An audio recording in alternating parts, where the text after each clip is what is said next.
Anger is starting to grow as thousands of people begin the heartbreaking clean-up from floodwaters that raged through their homes.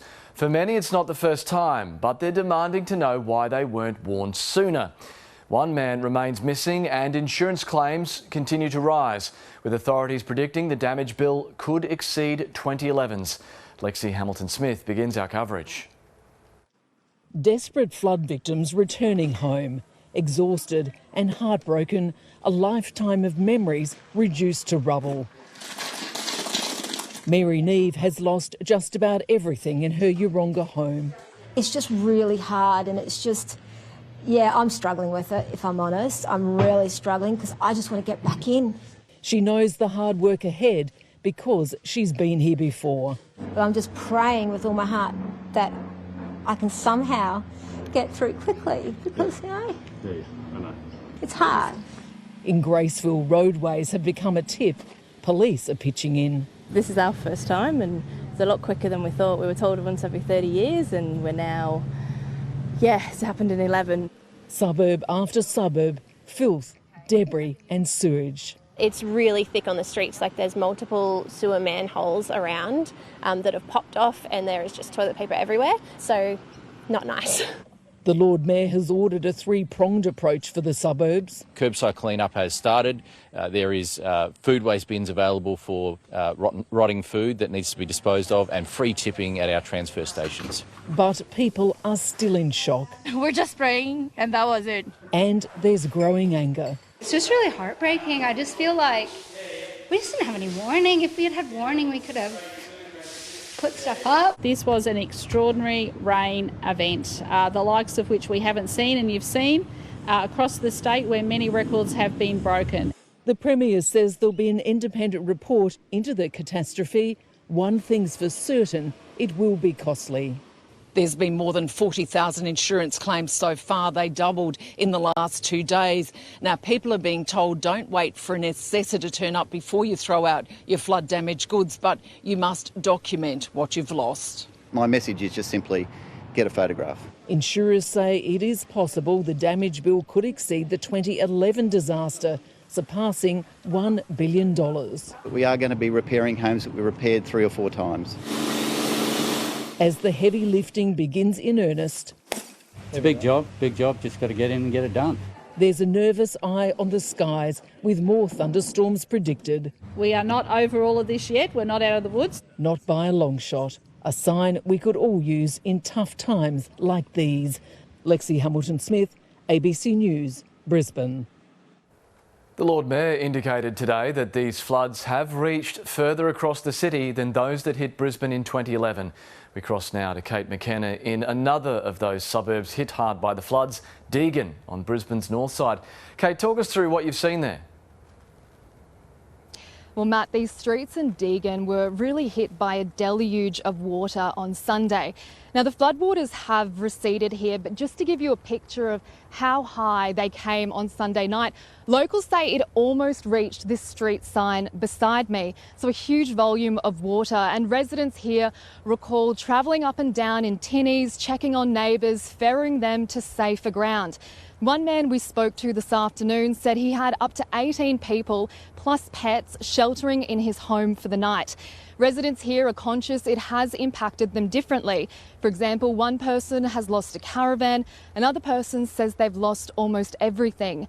The clean-up here began on Monday and has continued ever since. And you might be able to see the mounds of ruined possessions piled up outside houses behind me. And one man estimates his damage bill for his home could hit $250,000 plus another $100,000 in lost contents. So much loss just in this area. And we know that many parts of the southeast will be feeling the same pain tonight, Matt. Yeah, we're seeing it in suburb after suburb. Kate McKenna in Deagon, thank you. Flooding is causing major food shortages across Queensland, leaving supermarket shelves bare. Reporter Louisa Rebget's caught up with a wholesaler who suffered significant damage. I'm here at the Brisbane Market. It's a huge distribution centre for fruit and vegetables across Queensland, and I'm joined by one of the suppliers here, Graham Twine from Suncoast Fresh. Graham, what kind of flooding did you experience? It was horrific. It was this much under 2011, and I don't think any of us were expecting it, as you'll see from this huge mess that we're about to go for a little walk through, and it took a lot of us by surprise. So you talked about the damage. Let's have a quick look at it. What can we see here? You can see office furniture, you can see fridges, you can see produce, you can see packaging, everything you need to run a distribution centre for fruit and vegetables. So it's, but you can also see, there's a great team of people around here as well doing some really fantastic work, and these sort of things, these tragedies bring us Queenslanders together, I think.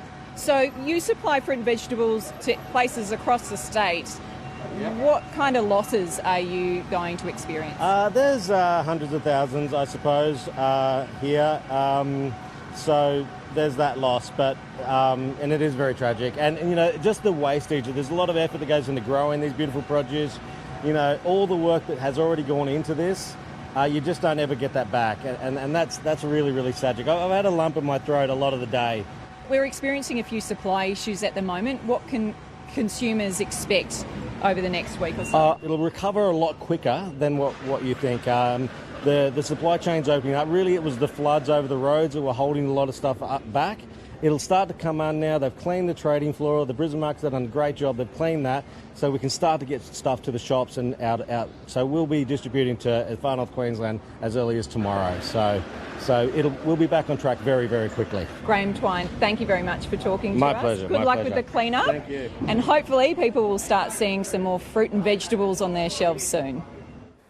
Hundreds of residents across Logan are stranded in homes as floodwaters slowly subside. At least 60 properties are flooded, many without power. But the community is rallying to help those in need.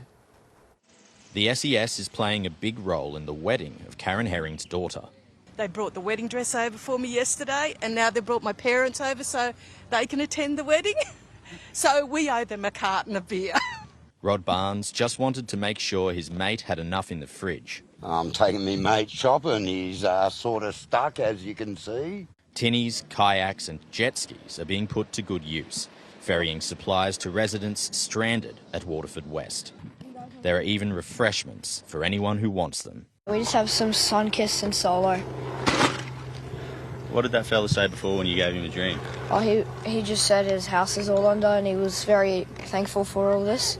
The Logan River peaked at 11.5 metres yesterday, higher than the 2017 flood. The telephone poles are underwater, so that means it's about 6 metres underwater. A vast brown sea has swallowed parts of Tenamera, Logan Home and Waterford West, including Laurie Fry's 5-acre property from fence to fence. Okay at the moment, trying not to cry.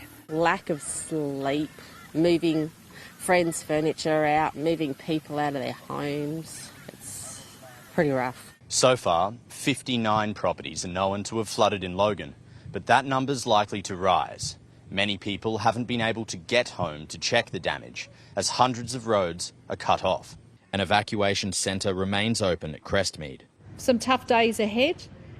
Some people have lost a lot of things. More than 3,000 Logan properties are without power, but people are being recharged by community spirit. Always good to have mates, especially ones with boats in times like these. The recovery will be a long road ahead. Toby Jers Lewis, ABC News, Logan.